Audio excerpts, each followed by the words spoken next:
ॐ श्रीगणेशाय नमः।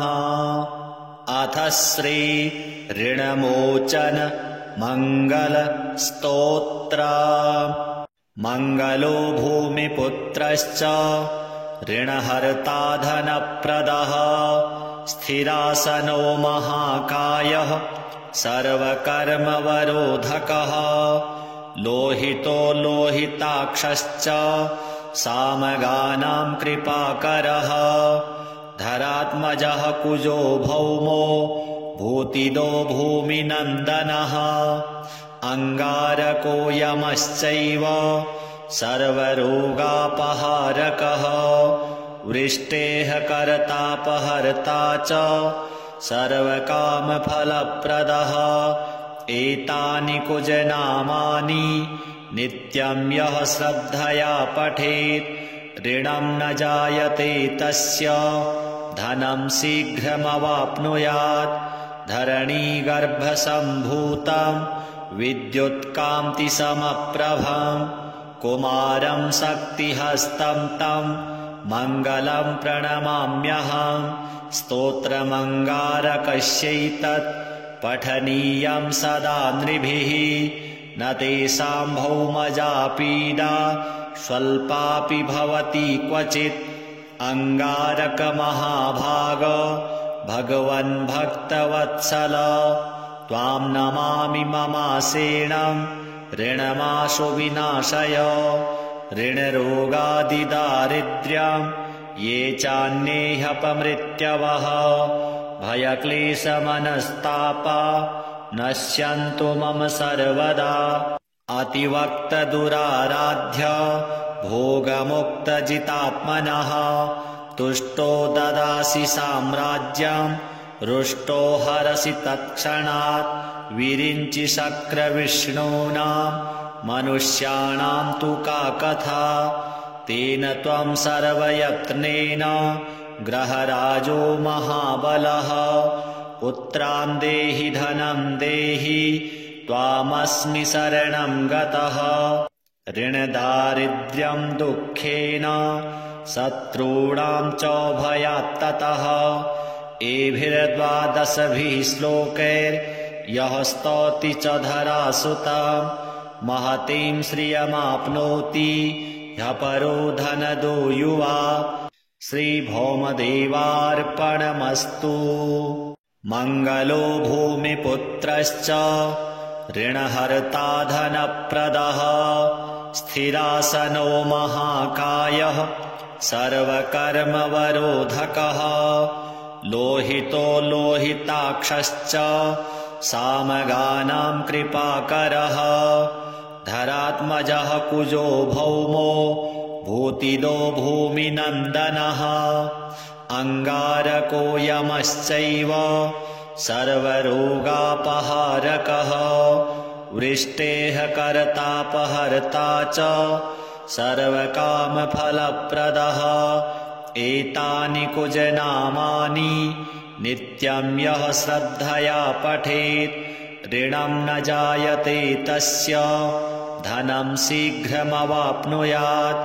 धरणीगर्भसम्भूतं विद्युत्कान्तिसमप्रभं कुमारं शक्तिहस्तं तं मङ्गलं प्रणमाम्यहम्। स्तोत्रमङ्गारकस्यैतत् पठनीयं सदा नृभिः। न तेषां भौमजा पीडा स्वल्पापि भवति क्वचित्। अंगारकमहाभाग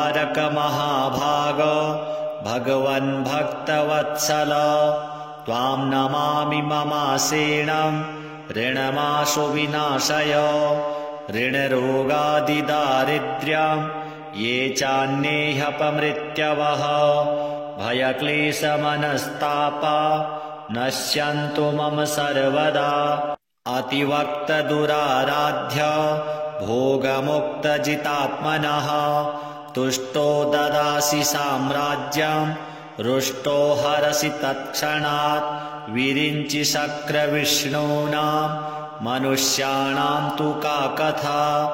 तेन त्वं सर्वयत्नेन ग्रहराजो महाबलः पुत्रान् देहि धनं देहि त्वामस्मि शरणं गतः ऋणदारिद्र्यं दुःखेन शत्रूणां च भयात्ततः एभिर्द्वादशभिः श्लोकैर्यः स्तौति च धरासुतां महतीं श्रियमाप्नोति ह्यपरो धनदो युवा श्रीभौमदेवार्पणमस्तु। मङ्गलो भूमिपुत्रश्च ऋणहर्ता धनप्रदः स्थिरासनो महाकायः सर्वकर्मवरोधकः लोहितो लोहिताक्षश्च सामगानां कृपाकरः धरात्मजः कुजो भौमो भूतिदो भूमिनन्दनः अङ्गारको यमश्चैव सर्वरोगापहारकः वृष्टेः कर्तापहर्ता च सर्वकामफलप्रदः एतानि कुजनामानि नित्यं यः श्रद्धया पठेत् ऋणं न जायते तस्य धनं शीघ्रमवाप्नुयात् धरणीगर्भसम्भूतं विद्युत्कान्तिसमप्रभं कुमारं शक्तिहस्तं तं मङ्गलं प्रणमाम्यहं स्तोत्रमङ्गारकस्यैतत् पठनीयं सदा नृभिः न तेषां भौमजापीडा स्वल्पापि भवति क्वचित् अङ्गारकमहाभाग भगवन् भक्तवत्सल त्वां नमामि ममासेनं ऋणमाशु विनाशय ऋणरोगादिदारिद्र्यं ये चान्येह्यपमृत्यवः भयक्लेशमनस्तापा नश्यन्तु मम सर्वदा अतिवक्तदुराराध्य भोगमुक्तजितात्मनः तुष्टो ददासि साम्राज्यं रुष्टो हरसि तत्क्षणात् विरिञ्चि शक्रविष्णूनां मनुष्याणां तु का कथा तेन त्वं सर्वयत्नेन ग्रहराजो महाबलः पुत्रान् देहि धनं देहि त्वामस्मि शरणं गतः ऋणदारिद्र्यं दुःखेन शत्रूणां च भयात्ततः एभिर्द्वादशभिः श्लोकैर्यः स्तौति च धरासुतां महतीं श्रियमाप्नोति ह्यपरो धनदो युवा श्रीभौमदेवार्पणमस्तु। मङ्गलो भूमिपुत्रश्च ऋणहर्ता धनप्रदः स्थिरासनो महाकायः सर्वकर्मवरोधकः लोहितो लोहिताक्षश्च सामगानां कृपाकरः धरात्मजः कुजो भौमो भूतिदो भूमिनन्दनः अङ्गारको यमश्चैव सर्वरोगापहारकः वृष्टेः कर्तापहर्ता च सर्वकामफलप्रदः एतानि कुजनामानि नित्यं यः श्रद्धया पठेत् ऋणं न जायते तस्य धनं शीघ्रमवाप्नुयात् धरणीगर्भसम्भूतं विद्युत्कान्तिसमप्रभं कुमारं शक्तिहस्तं तं मङ्गलं प्रणमाम्यहं स्तोत्रमङ्गारकस्यैतत् पठनीयं सदा नृभिः न तेषां भौमजापीडा स्वल्पापि भवति क्वचित् अङ्गारकमहाभाग भगवन् भक्तवत्सल त्वां नमामि ममासेनं ऋणमाशु विनाशय ऋणरोगादिदारिद्र्यं ये चान्येह्यपमृत्यवः भयक्लेशमनस्तापा नश्यन्तु मम सर्वदा अतिवक्तदुराराध्य भोगमुक्तजितात्मनः तुष्टो ददासि साम्राज्यं रुष्टो हरसि तत्क्षणात् विरिञ्चि शक्रविष्णूनां मनुष्याणां तु का कथा तेन त्वं सर्वयत्नेन ग्रहराजो महाबलः पुत्रान् देहि धनं देहि त्वामस्मि शरणं गतः ऋणदारिद्र्यं दुःखेन शत्रूणां च भयात्ततः एभिर्द्वादशभिः श्लोकैर्यः स्तौति च धरासुतं महतीं श्रियमाप्नोति ह्यपरो धनदो युवा श्रीभौमदेवार्पणमस्तु। मङ्गलो भूमिपुत्रश्च ऋणहर्ता धनप्रदः स्थिरासनो महाकायः सर्वकर्मवरोधकः लोहितो लोहिताक्षश्च सामगानां कृपाकरः धरात्मजः कुजो भौमो भूतिदो भूमिनन्दनः अङ्गारको यमश्चैव सर्वरोगापहारकः वृष्टेः कर्तापहर्ता च सर्वकामफलप्रदः एतानि कुजनामानि नित्यं यः श्रद्धया पठेत् ऋणं न जायते तस्य धनं शीघ्रमवाप्नुयात् धरणीगर्भसम्भूतं विद्युत्कान्तिसमप्रभं कुमारं शक्तिहस्तं तं मङ्गलं प्रणमाम्यहं स्तोत्रमङ्गारकस्यैतत् पठनीयं सदा नृभिः न तेषां भौमजा पीडा स्वल्पापि भवति क्वचित् अङ्गारकमहाभाग भगवन् भक्तवत्सल त्वां नमामि ममासेनं ऋणमाशु विनाशय ऋणरोगादिदारिद्र्यं ये चान्येह्यपमृत्यवः भयक्लेशमनस्तापा नश्यन्तु मम सर्वदा अतिवक्तदुराराध्य भोगमुक्तजितात्मनः तुष्टो ददासि साम्राज्यं रुष्टो हरसि तत्क्षणात् विरिञ्चि शक्रविष्णूनां मनुष्याणां तु का कथा तेन त्वं सर्वयत्नेन ग्रहराजो महाबलः पुत्रान् देहि धनं देहि त्वामस्मि शरणं गतः ऋणदारिद्र्यं दुःखेन शत्रूणां च भयात्ततः एभिर्द्वादशभिः श्लोकैर्यः स्तौति च धरासुतं महतीं श्रियमाप्नोति ह्यपरो धनदो युवा श्रीभौमदेवार्पणमस्तु। मङ्गलो भूमिपुत्रश्च ऋणहर्ता धनप्रदः स्थिरासनो महाकायः सर्वकर्मवरोधकः लोहितो लोहिताक्षश्च सामगानां कृपाकरः धरात्मजः कुजो भौमो भूतिदो भूमिनन्दनः अङ्गारको यमश्चैव सर्वरोगापहारकः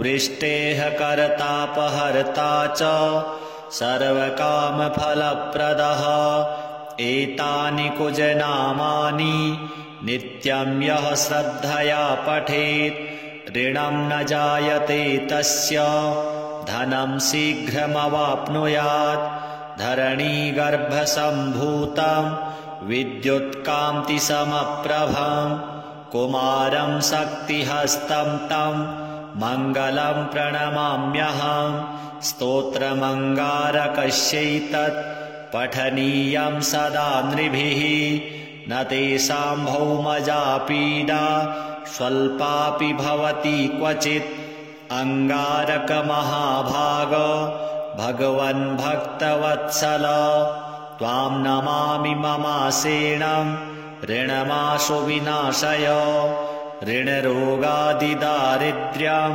ये चान्येऽपमृत्यवः भयक्लेशमनस्तापा नश्यन्तु मम सर्वदा अतिवक्तदुराराध्य भोगमुक्तजितात्मनः तुष्टो ददासि साम्राज्यं रुष्टो हरसि तत्क्षणात् विरिञ्चि शक्रविष्णूनां मनुष्याणां तु का कथा तेन त्वं सर्वयत्नेन ग्रहराजो महाबलः पुत्रान् देहि धनं देहि त्वामस्मि शरणं गतः ऋणदारिद्र्यं दुःखेन शत्रूणां च भयात्ततः एभिर्द्वादशभिः श्लोकैर्यः स्तौति च धरासुतं महतीं श्रियमाप्नोति ह्यपरो धनदो युवा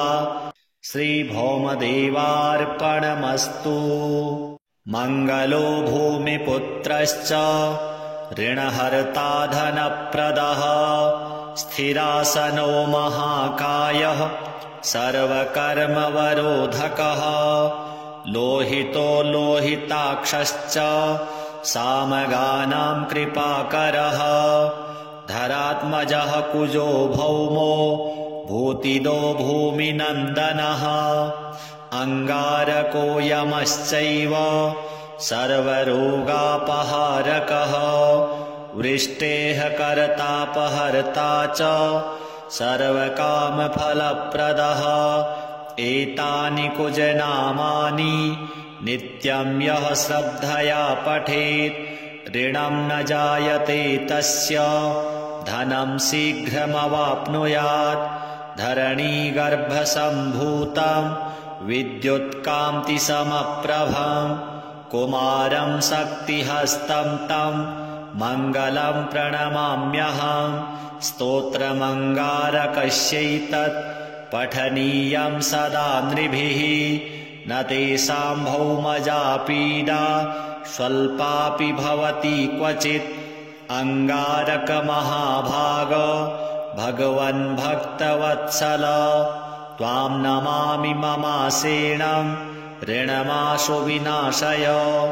ऋणरोगादिदारिद्र्यं ये चान्येऽपमृत्यवः भयक्लेशमनस्तापा नश्यन्तु मम सर्वदा अतिवक्तदुराराध्य भोगमुक्तजितात्मनः तुष्टो ददासि साम्राज्यं रुष्टो हरसि तत्क्षणात् विरिञ्चि शक्रविष्णूनां मनुष्याणां तु का कथा तेन त्वं सर्वयत्नेन ग्रहराजो महाबलः पुत्रान् देहि धनं देहि त्वामस्मि शरणं गतः ऋणदारिद्र्यं दुःखेन शत्रूणां च भयात्ततः एभिर्द्वादशभिः श्लोकैर्यः स्तौति च धरासुतं महतीं श्रियमाप्नोति ह्यपरो धनदो युवा श्रीभौमदेवार्पणमस्तु मङ्गलो भूमिपुत्रश्च ऋणहर्ता धनप्रदः स्थिरासनो महाकायः सर्वकर्मवरोधकः लोहितो लोहिताक्षश्च सामगानां कृपाकरः धरात्मजः कुजो भौमो भूतिदो भूमिनन्दनः अङ्गारको यमश्चैव सर्वरोगापहारकः वृष्टेः कर्तापहर्ता च सर्वकामफलप्रदः एतानि कुजनामानि नित्यं यः श्रद्धया पठेत् ऋणं न जायते तस्य धनं शीघ्रमवाप्नुयात् धरणीगर्भसम्भूतं विद्युत्कान्तिसमप्रभं कुमारं शक्तिहस्तं तं मङ्गलं प्रणमाम्यहं स्तोत्रमङ्गारकस्यैतत् पठनीयं सदा नृभिः न तेषां भौमजा पीडा स्वल्पापि भवति क्वचित् अंगारकमहाभाग भगवन् भक्तवत्सल त्वां नमामि ममासेनं ऋणमाशु विनाशय ऋणरोगादिदारिद्र्यं ये चान्येऽपमृत्यवः भयक्लेशमनस्तापा नश्यन्तु मम सर्वदा अतिवक्तदुराराध्य भोगमुक्तजितात्मनः तुष्टो ददासि साम्राज्यं रुष्टो हरसि तत्क्षणात् विरिञ्चि शक्रविष्णूनां मनुष्याणां तु का कथा तेन त्वं सर्वयत्नेन ग्रहराजो महाबलः पुत्रान् देहि धनं देहि त्वामस्मि शरणं गतः ऋणदारिद्र्यं दुःखेन शत्रूणां च भयात्ततः एभिर्द्वादशभिः श्लोकैर्यः स्तौति च धरासुतं महतीं श्रियमाप्नोति ह्यपरो धनदो युवा श्रीभौमदेवार्पणमस्तु मङ्गलो भूमिपुत्रश्च ऋणहर्ता धनप्रदः स्थिरासनो महाकायः सर्वकर्मवरोधकः लोहितो लोहिताक्षश्च सामगानां कृपाकरः धरात्मजः कुजो भौमो भूतिदो भूमिनन्दनः अंगारको यमश्चैव सर्वरोगापहारकः वृष्टेः कर्तापहर्ता च सर्वकामफलप्रदः एतानि कुजनामानि नित्यं यः श्रद्धया पठेत् ऋणं न जायते तस्य धनं शीघ्रमवाप्नुयात् धरणीगर्भसम्भूतं विद्युत्कान्तिसमप्रभं कुमारं शक्तिहस्तं तं मङ्गलं प्रणमाम्यहं स्तोत्रमङ्गारकस्यैतत् पठनीयं सदा नृभिः न तेषां भौमजा पीडा स्वल्पापि भवति क्वचित् अंगारकमहाभाग भगवन् भक्तवत्सल त्वां नमामि ममासेनं ऋणमाशु विनाशय ऋणरोगादिदारिद्र्यं ये चान्येऽपमृत्यवः भयक्लेशमनस्तापा नश्यन्तु मम सर्वदा अतिवक्तदुराराध्य भोगमुक्तजितात्मनः तुष्टो ददासि साम्राज्यं रुष्टो हरसि तत्क्षणात् विरिञ्चि शक्रविष्णूनां मनुष्याणां तु का कथा तेन त्वं सर्वयत्नेन ग्रहराजो महाबलः पुत्रान् देहि धनं देहि त्वामस्मि शरणं गतः ऋणदारिद्र्यं दुःखेन शत्रूणां च भयात्ततः एभिर्द्वादशभिः श्लोकैर्यः स्तौति च धरासुतं महतीं श्रियमाप्नोति ह्यपरो धनदो युवा श्रीभौमदेवार्पणमस्तु मङ्गलो भूमिपुत्रश्च ऋणहर्ता धनप्रदः स्थिरासनो महाकायः सर्वकर्मवरोधकः लोहितो लोहिताक्षश्च सामगानां कृपाकरः धरात्मजः कुजो भौमो भूतिदो भूमिनन्दनः अंगारको यमश्चैव सर्वरोगापहारकः वृष्टेः कर्तापहर्ता च सर्वकामफलप्रदः एतानि कुजनामानि नित्यं यः श्रद्धया पठेत् ऋणं न जायते तस्य धनं शीघ्रमवाप्नुयात् धरणीगर्भसम्भूतं विद्युत्कान्तिसमप्रभं कुमारं शक्तिहस्तं तं मङ्गलं प्रणमाम्यहं स्तोत्रमङ्गारकस्यैतत् पठनीयं सदा नृभिः न तेषां भौमजापीडा स्वल्पापि भवति क्वचित् अङ्गारकमहाभाग भगवन् भक्तवत्सल त्वां नमामि ममासेनं ऋणमाशु विनाशय ऋणरोगादिदारिद्र्यं ये चान्येऽपमृत्यवः भयक्लेशमनस्तापा नश्यन्तु मम सर्वदा अतिवक्तदुराराध्य भोगमुक्तजितात्मनः तुष्टो ददासि साम्राज्यं रुष्टो